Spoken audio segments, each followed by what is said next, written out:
Hello, good morning, good afternoon from wherever you're watching me from. What miss me? Alright, I am Taiwo Arolu Amradike and I'm here to give you tips on agriculture that can help your business and that can make you to avoid some unnecessary mistakes. So today, I want to clear the notion about a particular thing that people make mistakes on, especially in fishery. People think that their gain is in the multiple or millions of fish that they put in the pond.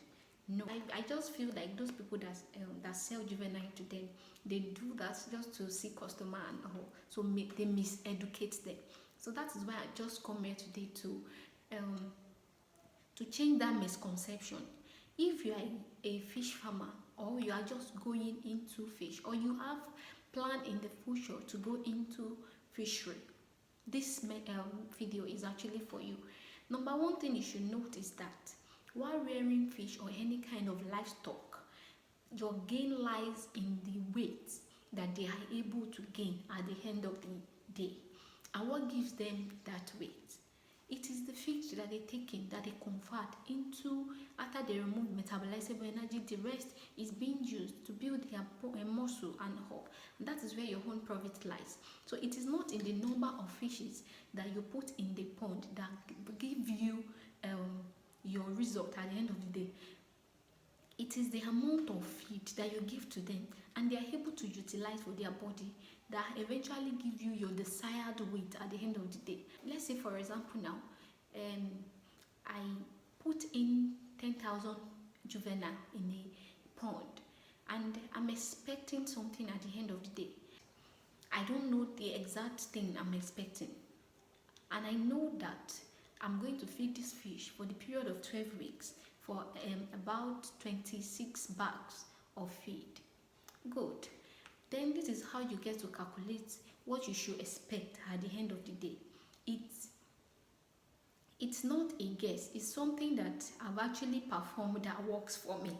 So do not think that this guy is just coming here to sweet mouth or to sweet talk something. It's something I've experienced, and I think I even had like 96% efficiency at the end of the day. But note, there are laws that guide this.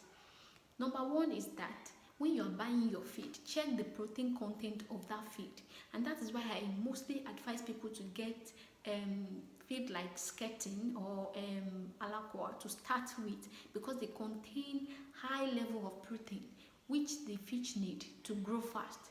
So if you are considering to economize money and buy something of lower standard or lower protein, you will know that you are going to see the result in your fish. I'll go back to my analysis. So let's assume now I purchased 2 bags of feed and each of the bag contains 15 kg.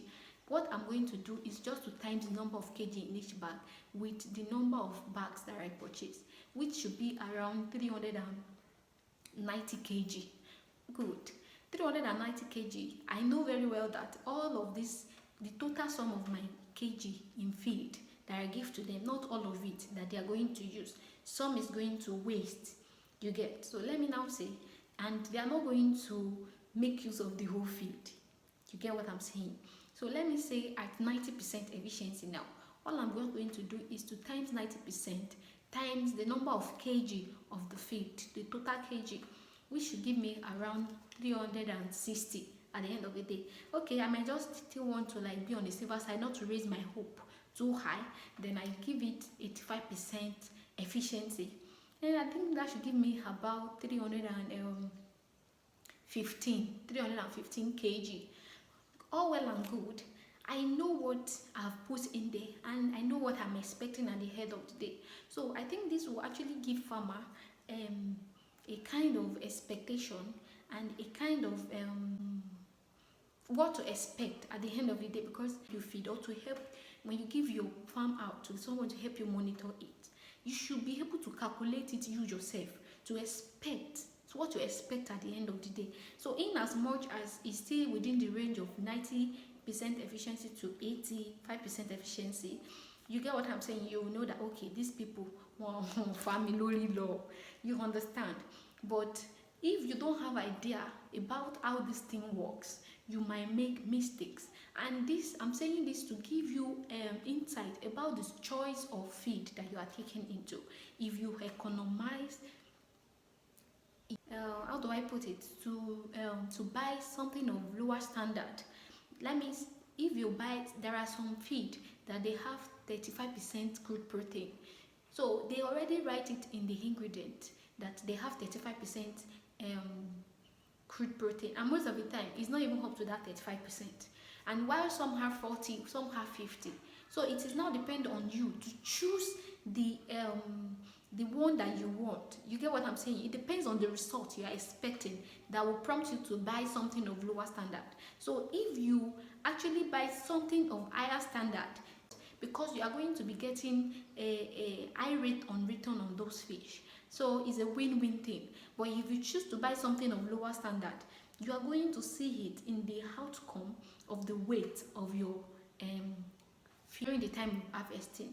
So I would encourage my fellow farmers to have it in mind that when you are rearing any kind of livestock, okay, I'm using fish as a case study today. When you are actually rearing any kind of livestock, note very well that it is the feed that you are dealing with. You are dealing with the feed, not the number of fishes that you actually put in a pond. A lot, you can see a fish that is up to 7 months, not even up to this my hand. You get what I'm saying?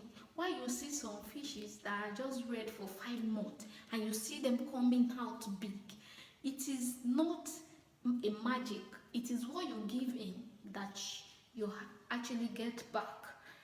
All right.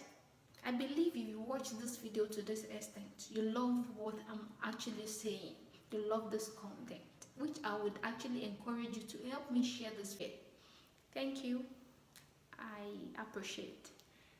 Bye.